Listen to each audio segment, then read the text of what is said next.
Eu sou Silvana Torres Eu sou Márcia Padilla. e nessa segunda temporada do Associação Livre, nosso objetivo é trazer temas relevantes da contemporaneidade.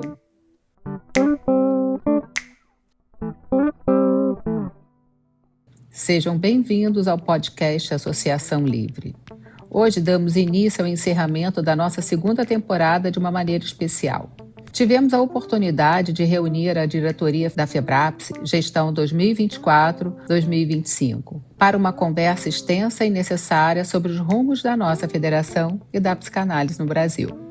O papo foi tão rico e trouxe tantos pontos de vista complementares que decidimos dividi-lo em duas partes. Nesse primeiro episódio, vamos focar no olhar para dentro que se reflete para fora. Falaremos sobre o legado desta gestão, a importância da ética na formação do analista e como estamos trabalhando para desmistificar a psicanálise, tornando-a mais clara sem perder sua profundidade. É o momento de celebrar a integração deste grupo e o trabalho sério realizado até aqui.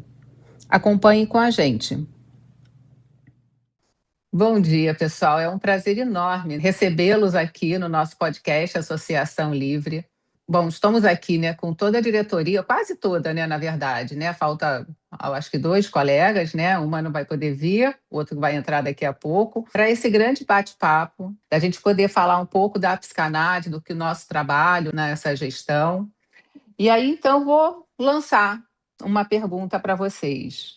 Ao olharmos para essa gestão e considerando o cenário social e cultural do país, qual é o legado mais importante que a FEBRAPS buscou deixar, especialmente no que tange a conexão da psicanálise com o mundo fora dos consultórios?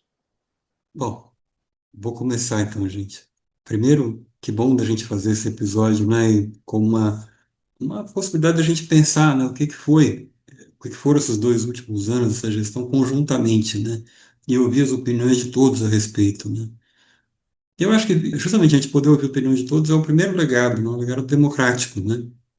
Em que a gente possa se ouvir e considerar opiniões semelhantes, opiniões diferentes, maneiras de ver fenômenos, né, que se complementam ou que não, e ter espaço para, né? Eu penso que isso repercute internamente, isso repercute externamente. Eu estava, por acaso, essa semana, né, eu peguei os dados da pesquisa sobre a opinião dos colegas a respeito do Congresso de Gramado. E para além dos dados numéricos, que são muito relevantes e foram muito favoráveis, eu fiquei lendo o que as pessoas tinham escrito. E as pessoas escreveram: olha, foi um congresso aberto, jovem, plural, colorido, denso cientificamente. Eu penso que isso tem muito a ver com o trabalho dessa diretoria e de diretorias anteriores, né? É um legado que vem sendo construído de uma maneira de pensar e funcionar e de apresentar a psicanálise, de receber as pessoas interessadas, pessoas jovens, que eu creio que seja uma parte importante desse legado. E eu acho que foi uma gestão, né, que a gente trabalhou para fortalecer a presença da FEBRAPS para além dos consultórios. Acho que a gente esteve presente em muitos lugares, promovendo eventos, né, nas federadas, o que facilitou muito, né, a presença dos universitários, dos estudantes. Então, eu acho que a FEBRAPS ela esteve mais presente em muitos espaços, né? A gente trabalhou de uma forma multidisciplinar, né? Eu acho que esse foi um grande legado que a gente está deixando. Que eu complementaria ao que o Luiz e a Lúcia disseram, e também queria dar parabéns à Silvana pela ideia de reunir a gente nesse finalzinho, né, da nossa gestão, mas eu diria que a gente teve espaço para diversidade, não só a diversidade de opiniões, mas até o nome do nosso congresso, né, que foi a sexualidade, o tumulto das diferenças. A gente está sempre convivendo com diferenças, mas dessa vez eu acho que elas tiveram assim mais no topo dos assuntos, porque foi o que moveu o nosso congresso. A gente trabalha muito para construir esse congresso. E como foi dito, foi um congresso colorido e eu diria com as várias cores do arco-íris das diferenças sexuais. Então, eu penso que o extramuros não é só porque a gente não esteja tratando isso nos nossos consultórios, mas isso também é novo para a gente. E isso foi visto de uma forma científica, afetiva, mas também científica. Eu acrescentaria esse adendo. Bom, primeiro eu queria parabenizar e falar assim da alegria da gente estar podendo fazer essa gravação com a diretoria, porque a gente trabalha muito nos bastidores, trabalhamos muito, né? Quantas ações, eu estou ouvindo vocês e a gente vai lembrando de quanto trabalho a gente constrói pela psicanálise. Quem não conhece a Febrapse, as pessoas de fora, para entender o funcionamento, é uma diretoria que se organiza e trabalha por 2 anos, e é sempre o congresso é o que coroa o trabalho da diretoria. E essa diretoria criou muitos espaços, né? Claro que, como o Luiz falou, não começa aqui, né? Uma diretoria vai passando bastão para outra e vai crescendo o movimento, né? Então, acho assim, as colegas falaram de vários espaços, do que foi aberto. Existe, assim, uma abertura realmente para as pessoas de fora, né? Para essa troca de fora, que eu digo não Febrapse, né? Então, eu acho que isso tudo enriquece muito a gente e que a gente continue, né? Dentro desse movimento. E dando sequência, né? Parabenizando aí a Silvana por essa ideia maravilhosa, dando sequência ao que os colegas estão trazendo, né? Nós, consequentemente, vamos abrindo e ampliando a visão da psicanálise, ou seja, não ficar restrita, fechada. Muitos jovens se fizeram presente no congresso, estão tendo essa visão de psicanálise, né? Eu penso que nós só ampliamos a psicanálise. Eu fiquei, né, com o nosso encontro na cabeça, né? E aí sempre vem música na minha cabeça, não tem jeito, né? Eu penso junto. E aí o que que veio, né? Veio uma música do Gonzagão, né? Minha vida é andar por esse país, para ver se um dia descanso feliz, guardando as recordações das terras onde passei, andando pelos sertões e dos amigos que lá deixei. Chuva e sol, poeira e carvão, longe de casa, sigo o roteiro, mais uma estação, e a alegria no coração. Como educadora, a gente tem o hábito, né, de fazer avaliação diagnóstica. Então, primeiro dia de aula, a gente aperta os alunos, faz aquele monte de pergunta, para ver de onde eles estão e para onde eles vão. E nos últimos dias de aula, a gente faz outra avaliação e a gente vê o que que mudou do começo para o fim. E eu acho que a gente está fazendo uma avaliação de fim, né, hoje. Então, quando eu lembro da Josiane, lá do começo, né? O Luiz me convidando, eu ali, Mas fazer o quê? Como é que é esse negócio? E eu penso hoje, é muito diferente, gente. Né? Não gosto de falar que eu envelheci 10 anos, porque, né, pega mal. Mas eu envelheci 10 anos, né? Porque foi muita coisa. Eu acho que eu vou demorar muito tempo para processar tudo que aconteceu nesse tempo. Foi muito intenso, como o Gonzagão falou, e alegria no coração, né? Em cada lugar que a gente foi, e hoje a nossa estação é aérea, né? Todos os perrengues de aeroporto e tal. Por onde a gente passou, a gente aprendeu muito com cada federada, né? Com cada pessoa que chegava e falava alguma coisa. Olha, aquilo que vocês falaram, né? No congresso, gente que veio porque ouviu nos pré-congressos. Então, o que eu me deparo hoje, né? É com uma psicanálise muito viva. É uma psicanálise em evolução, mutações importantes, né? Pronta para ouvir. Tem pessoas que, ao me verem falar isso, vão falar: ah, você é muito otimista. Não, não sou otimista. Eu não nego que, junto com as modificações, existe a resistência, isso é natural. Mas a gente manter essa chama acesa, né? E eu acho que essa é a função do Congresso, de 2 em 2 anos, um para o outro. Eu acredito muito no trabalho da FEBRAPS, é um trabalho de costura interna, como a Dani falou, é um trabalho de bastidor, sem dúvida, ele não é aparente, né? Mas tem uma poesia, né? Diz de uma forma muito linda, né? A gestação, ela é silenciosa, só o nascimento grita. Então, eu acho que é muito por aí. A gente trabalha ali na gestação e é de um prazer indescritível. Quero também agradecer, Silvana, pela ideia, né? Acho que você teve várias até durante a gestão, né? Que acho que permitem a nossa equipe estar também se comunicando com o público, né? Você acho que trouxe mesmo várias oportunidades. É uma conversa, então, como a Josi falou, acho que tem a ver mesmo, né? Com uma avaliação do final da gestão desses anos tão intensos, né?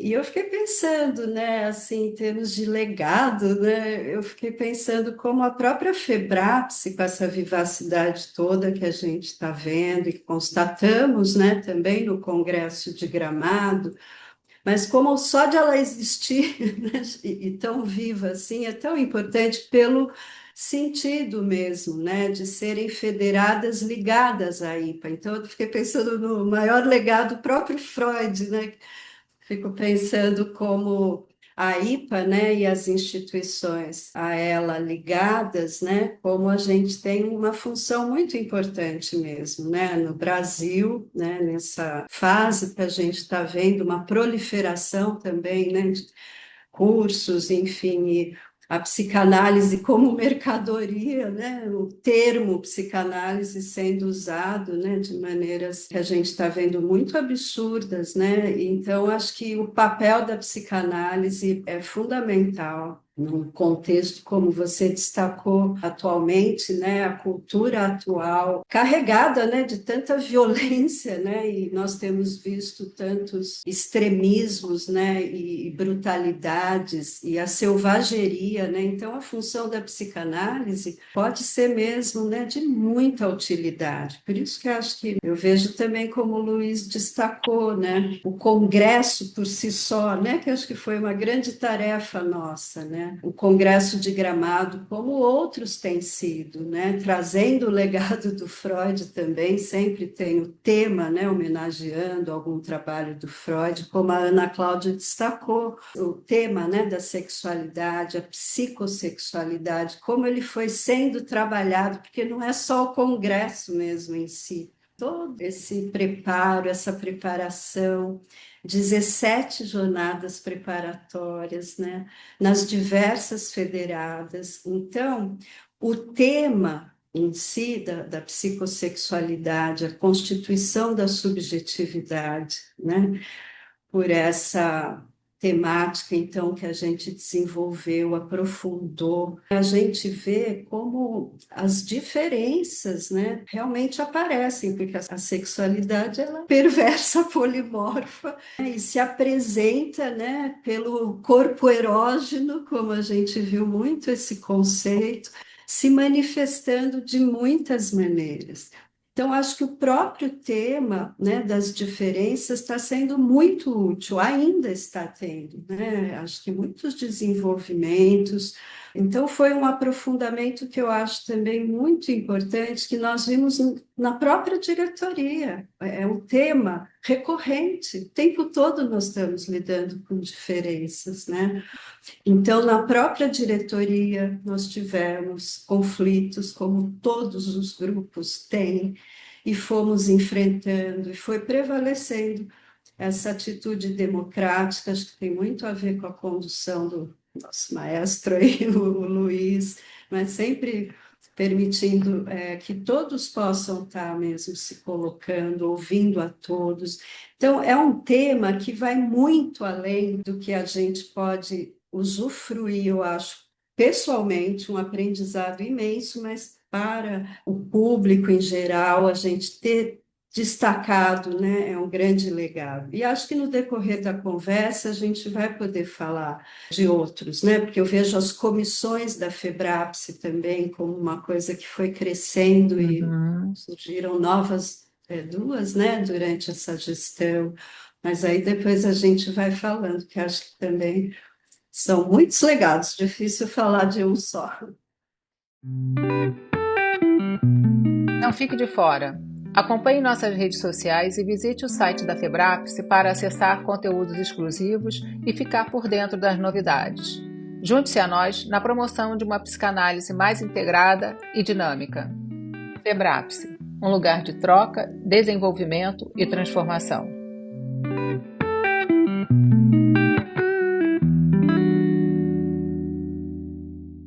Bom dia a todos, um prazer receber vocês no podcast. Eu acho que é um trabalho dessa diretoria, como todos estão falando, de muito amor à psicanálise. Como é o nosso último podcast, eu acho que o podcast também, a gente pode fazer uma avaliação, né, Silvana? A gente estava falando antes, que a ideia foi que atingisse também o público leigo, que não ficasse, né? E eu acho que a gente conseguiu isso. E também tem a ver, como eu estou ouvindo vocês, com essa ideia da diretoria de democratizar, de espalhar a psicanálise. Mas eu queria fazer uma pergunta para vocês nessa direção, que muitas pessoas leigas ainda têm uma ideia, tanto mística até ou restrita, sobre o que é a psicanálise hoje. Qual é a grande contribuição científica promovida pela Febrapse que pode ser explicada de uma forma simples, né, e que desmistifica a psicanálise para o público geral?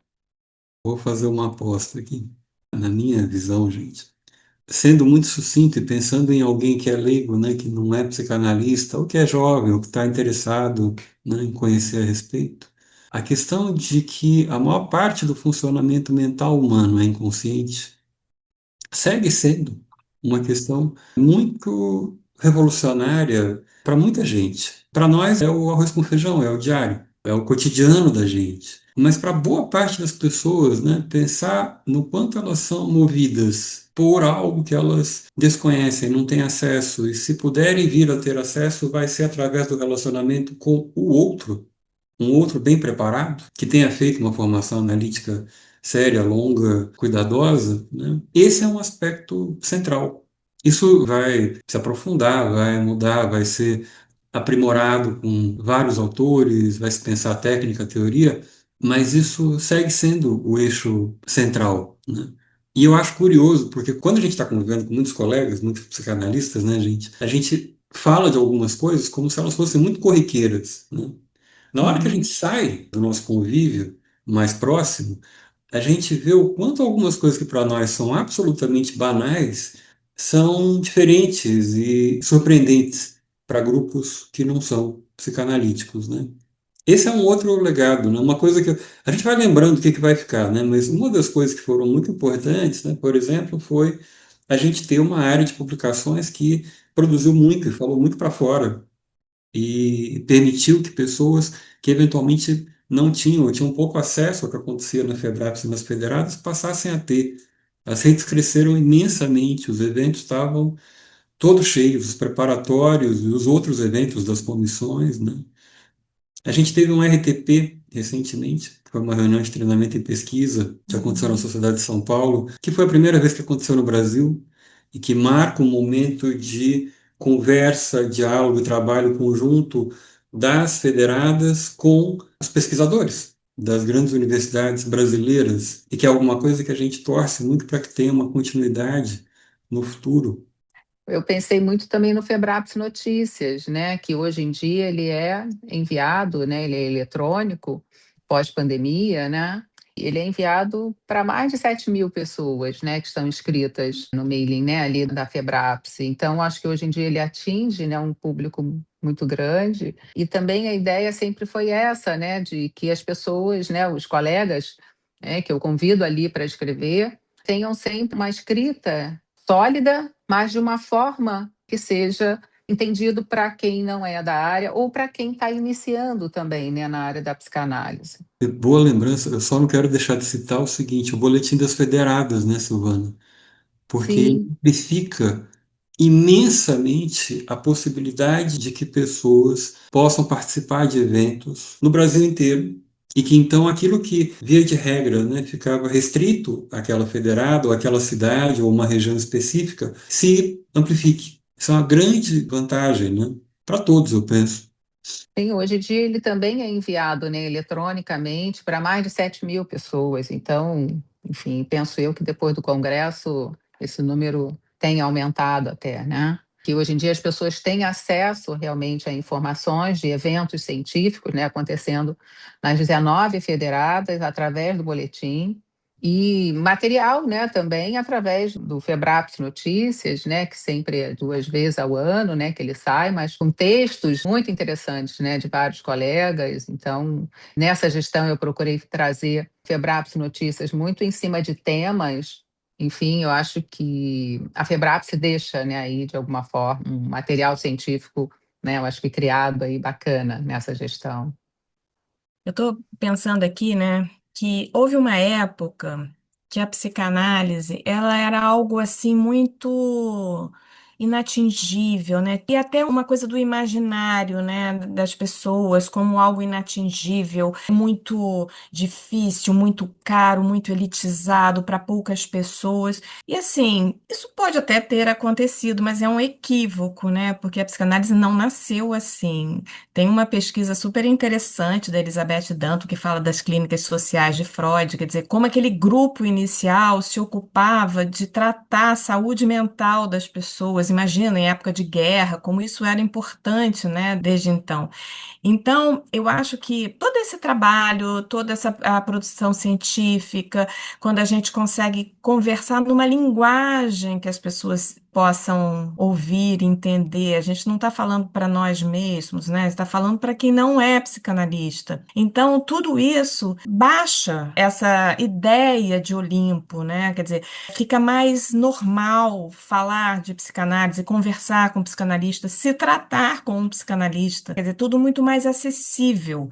Tem projetos sociais de atendimento a pessoas em situação de vulnerabilidade, sem condição de pagamento. Tem muita coisa no âmbito da Febraps que está sendo feito que dá acesso a pessoas de vários lugares, de várias condições sociais, para se aproximar e poder se tratar ou mesmo fazer uma formação, né? Que não é uma coisa mais inatingível, né? É possível fazer uma formação. E quando você pergunta, Márcia, assim, o que a gente está fazendo na forma científica, no trabalho, me vem tanta coisa na cabeça, porque a psicologia, a psicanálise, ela foi entrando no tecido social como um imaginário. Então, quando as pessoas falam, eu faço terapia, por exemplo, o pessoal da mídia, artista, que fala em entrevistas, né? Eu consegui superar isso por conta de terapia, fiz terapia muitos anos, e as pessoas, né, replicam a fala dessas pessoas. Existe uma ideia de psicanálise como qualquer terapia. Então a pessoa faz terapia e a pessoa faz psicanálise e ela chama de análise terapia. Então existe essa confusão socialmente, né? E eu acho que essa questão ela foi atingida muito na nossa gestão, porque houve toda aquela questão de levar para Brasília, de tornar a psicanálise diferente, como exercício de profissão. Então, este momento foi um momento também de tradução para a sociedade do que é psicanálise. E a gente, quando fala o que é psicanálise, a gente não fala de uma psicanálise. A gente fala de várias versões de psicanálise. E aqui a Febraps procurou atender essa questão da ética, essa questão do estudo, essa questão da formação, trazendo esse psicanalista como aquele que busca o científico. No vão que eu trabalho mais, né, a imensidade, a quantidade de trabalhos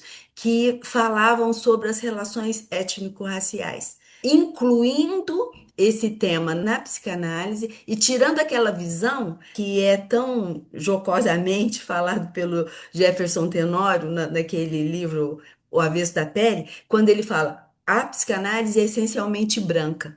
Nós mostramos que a psicanálise não é essencialmente branca. E estudar, e fazer trabalhos mostrando essa questão foi fundamental também. O aumento desses trabalhos.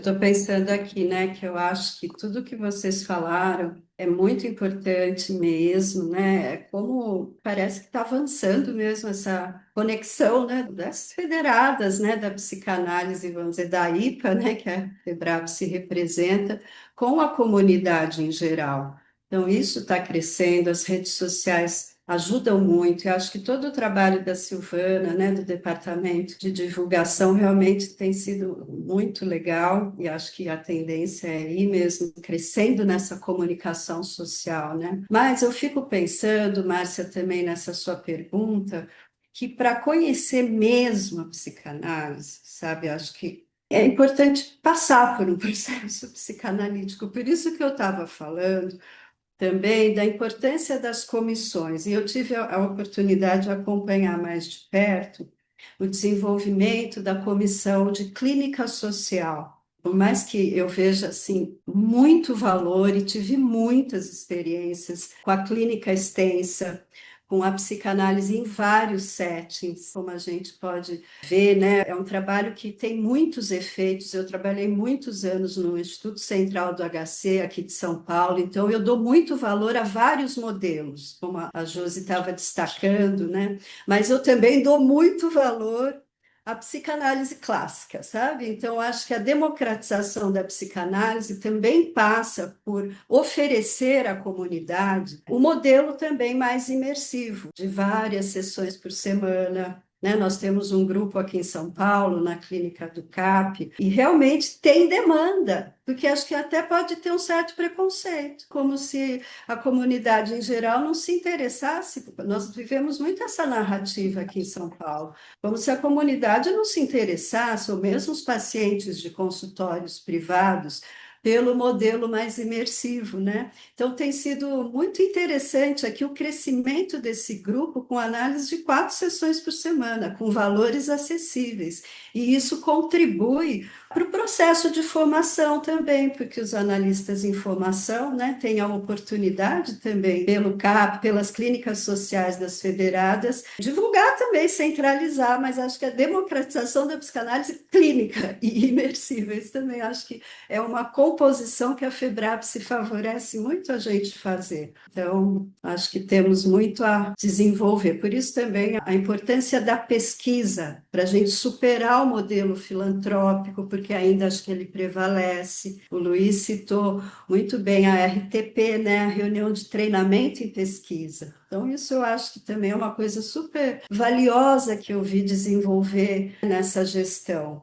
É a conciliação também dessa clínica social se expandindo, se desenvolvendo, mas se integrando com a perspectiva científica de pesquisa, de usarmos o campo também clínico das clínicas sociais para pesquisas, inclusive para obtermos bolsas também de instituições. Então, acho que muitos projetos a gente começou a desenvolver e podem ter um segmento aí que eu acho promissor. Também sou otimista, viu, Josiane?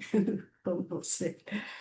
Só um comentário que eu vou fazer, porque o Fábio está numa reunião do Articulação, então ele não está aqui com a gente. Então eu vou falar um pouco por algo que eu acho que seria importante dizer, porque tem a ver com a área dele, né? Uma outra coisa que tem acontecido é que o Conselho Profissional tem participado do debate público sobre o que está sendo feito com o nome da psicanálise no Brasil. E a gravidade da leviandade com a qual várias pessoas nas redes, em faculdades, em cursinhos de final de semana, usam o nome psicanálise para coisas que não têm nada a ver com ela. Eu penso que o que aconteceu em Brasília, a gente teve audiência pública no Senado e na Câmara, que marcam um outro momento, no sentido de que, por exemplo, o movimento de articulação, né, que congrega várias entidades psicanalíticas ligadas à IPA ou não, mas entidades sérias que se conversam, que se relacionam, que se respeitam mutuamente, vem tendo uma possibilidade de se expressar de uma forma visível para a sociedade e muito relevante, né? Nesse momento eles estão reunidos, por isso que o Fábio não está aqui com a gente, mas acho que esse é um outro aspecto relevante para a gente poder comentar, porque eu acho que ele fica e eu acho que ele tende a se expandir. A participação mais direta, mais clara e mais incisiva dos psicanalistas no debate público atual, inclusive no debate político, não político partidário, mas político nesse aspecto que eu estou destacando. Qual é o lugar da psicanálise na vida brasileira e como é que a gente transmite às pessoas o que é fazer psicanálise de uma maneira cuidadosa, séria, responsável com as pessoas que a gente atende, né? Eu estava escutando vocês, né? Então muitas coisas vão passando, coisas que eu pensei, vocês falaram, e aí eu pensei o seguinte, que eu acho que a gente está resgatando aquela psicanálise mais acessível. Hoje, nas clínicas sociais, nesse trabalho lindíssimo que a Silvana fez no departamento de divulgação, com um podcast, com uma linguagem acessível.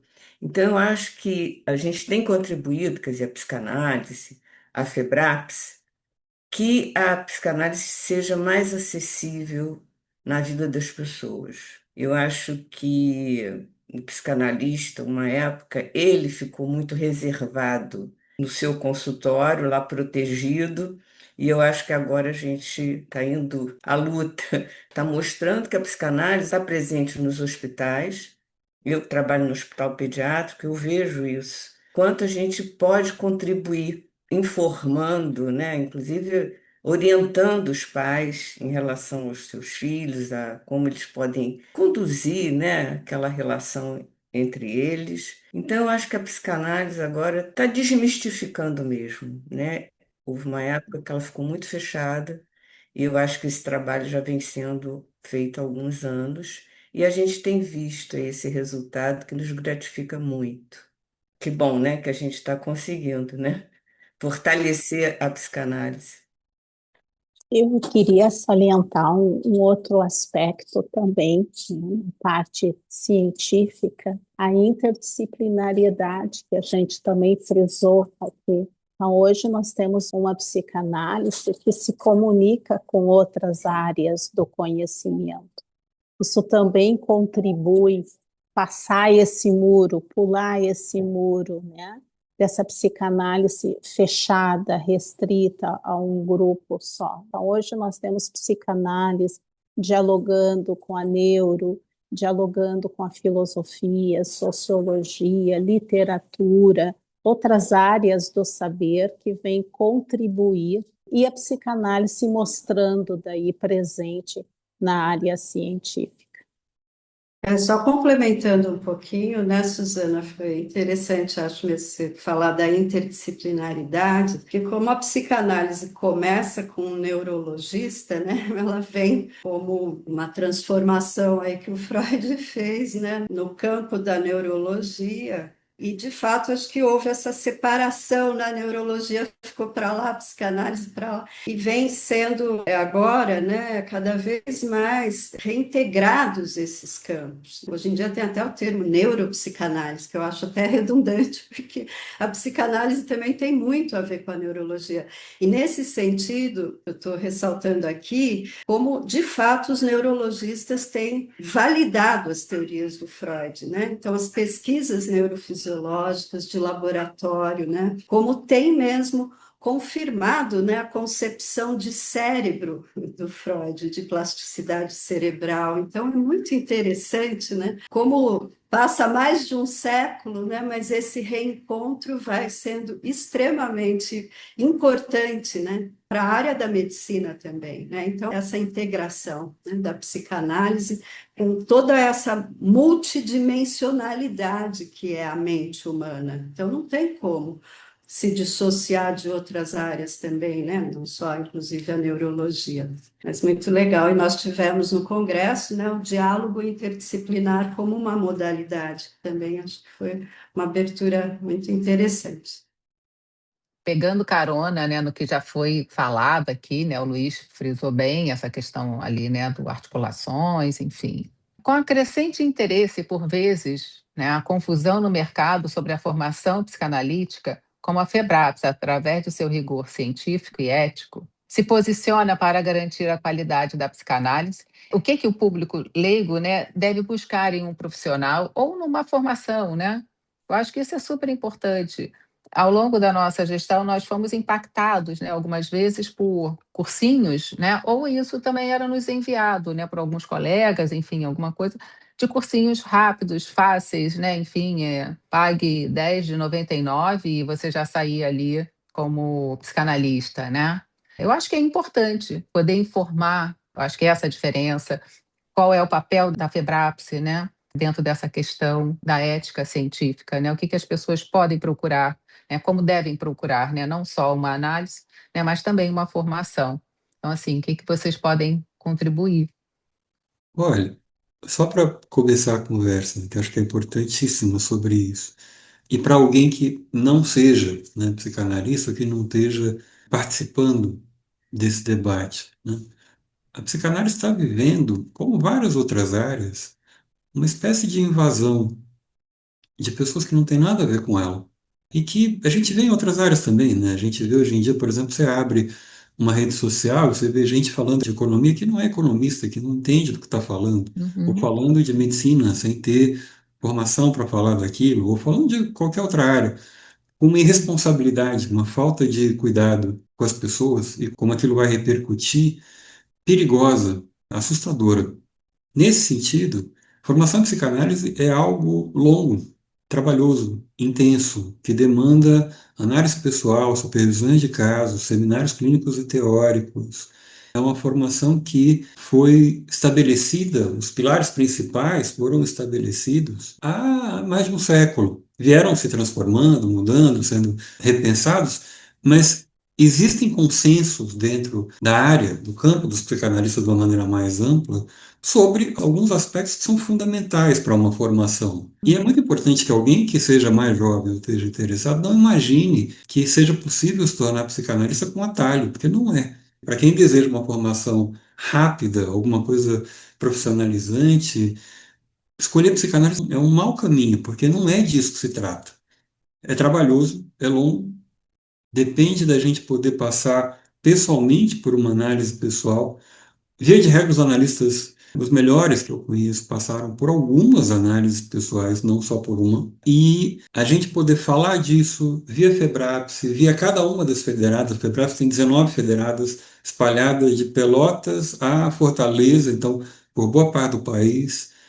Tem um mapa das federadas no site da FEBRAPS. Então, se você estiver ouvindo esse podcast de alguma cidade mais distante ou com menos acesso, minha sugestão, entre no site da FEBRAPS, descobre a federada mais próxima de você, vai visitar e vai conversar e vai conhecer de perto. Porque isso é muito importante, a gente saber com quem a gente está falando e qual é a seriedade com que as pessoas que a gente está conversando têm em relação ao que elas estão fazendo profissionalmente. Trabalhar com psicanalista não é uma coisa simples e fácil. A gente atende pessoas em depressão, pessoas ansiosas, pessoas que são usuárias de drogas, pessoas que têm suicida. Não é alguma coisa que você aprenda no final de semana ou em 6 meses. Complementando um pouco o que o Luiz estava falando, ele estava se referindo ao que é necessário para se fazer uma formação. Mas eu posso dizer assim com muita tranquilidade que uma análise pessoal, a supervisão, os seminários, isso não é uma coisa burocrática que pode virar um crédito de faculdade, né? Quer dizer, é muito mais profundo, quer dizer, é uma experiência que só quem passa por ela vai entender, assim, na íntegra, né? É um processo de transformação. Você entra num processo de transformação para se tornar analista. Isso é a formação. Você vai trabalhando inconsciente, vai se trabalhando, vai se entendendo, vai se acessando, vai tendo suas crises no meio do caminho, porque faz parte do processo, não tem análise sem crise, né? Então, como o Luiz estava falando, é um processo muito profundo e não é para qualquer pessoa. Você tem que ter o desejo de fazer isso, você tem que ter a disponibilidade de fazer isso. E para o público que vai buscar um profissional, hoje em dia isso é muito complicado, porque é isso, né? Muitas pessoas se intitulam sem ter nenhuma condição de atender ninguém.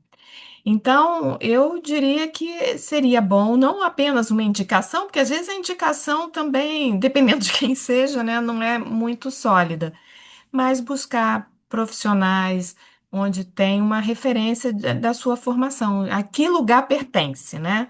Eu acho que isso é uma proteção. Pelo menos aquele profissional vai ter passado por uma boa formação. O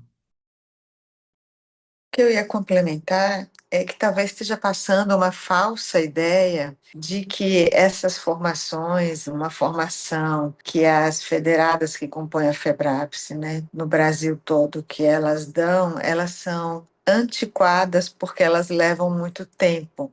Então, hoje em dia, tudo é muito rápido e o que é rápido é moderno, mas não é isso. A Silvana estava falando da ética, e a gente tem que ter, que se fala entre nós, a ética do cuidado, a gente vai se aproximar de outro ser humano, como o Luiz e a Dani estavam dizendo, que tem sérios problemas. Então, levar muito tempo não quer dizer que seja uma coisa tradicionalista antiquada, não. É uma situação de responsabilidade. Então, procurar atalhos, neste caso, é você, sem querer, muitas vezes sem ter ideia do que está fazendo, mas é pegar o caminho mais curto e o mais danoso. Então, era mais passar essa ideia que o tempo é fundamental para a nossa formação. Não é fácil distinguir para um leigo o que que é o trabalho denso e o que que não é o trabalho denso. Então, o algoritmo acha a gente, né? Então, tinha uma senhora que sempre aparecia para mim, né? E ela falava umas coisas assim que eu achava interessante, né? Eu falei, nossa, que boa comunicação. E aí, né? Eu fui lá na descrição dela, fui ver quem era ela e tal, pensando assim, nossa, de qual federada que ela é, tal. Era uma mulher que não tinha feito nenhuma formação, nem era da área de saúde, nem, sabe? E eu considero os meus ouvidos experientes, mas eu ouvi, né, de uma forma, nossa, que legal. Então, a minha fala é no sentido da pessoa realmente investigar, procurar saber, procurar conhecer a quem ela se dirige, porque a nossa cabeça é alguma coisa muito importante. Hoje, um dos grupos que mais faz sucesso no Brasil, né? No pagode ele chama menos é mais, né? E não é à toa, porque realmente, né? As pessoas acham que menos é mais, né?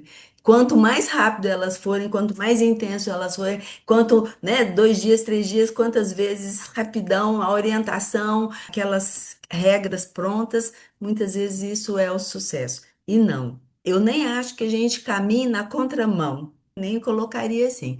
Eu acho que a gente caminha no lugar da seriedade, no lugar da profundidade, da construção em conjunto. E eu penso que muito do trabalho de cada federada é mostrar isso, que existe uma trajetória, existem muitos conhecimentos que já chegaram antes de nós e que a gente tem que ter um relacionamento com esses conhecimentos. A mente humana, ela é complexa. A mente humana não é de jargões, a mente humana não é de situações simples, né? Senão a gente não estaria repetindo coisas, sintomas e tudo mais até hoje. Então, realmente, assim, ó, investigue. Se a gente está falando com quem não é da área, investigue com quem você vai fazer essa senda aí de autoconhecimento.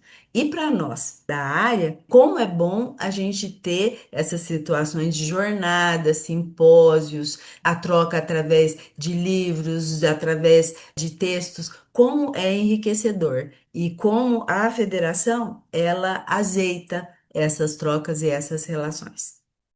Eu queria só lembrar aqui, então, né, dentro disso tudo, como a formação implica principalmente o analista em formação se deparar com o próprio inconsciente, né, porque a ferramenta, o instrumento é a própria personalidade, né, porque trabalhar com o campo intersubjetivo inconsciente, né, ou seja, dar sentido para as experiências emocionais que estão num plano inconsciente, né? Então é um trabalho bastante complexo, cujas ferramentas são mesmo os recursos da própria personalidade. Então, a importância da análise pessoal do analista. Então, por isso que eu acho que nas federadas da FEBRAPS, e, portanto, né, ligadas à IPA, nós temos na IPA 3 modelos, né, de formação. o Eiting, o clássico, né, original lá do início da psicanálise, mas temos o modelo francês, o modelo uruguaio, e, de fato, cada instituição tem as suas particularidades, os seus regulamentos, mas em todas a gente vê essa valorização, isso é unânime, né? Por mais diversidade que tenha de ideias, de formação e tudo, a análise pessoal do analista é sempre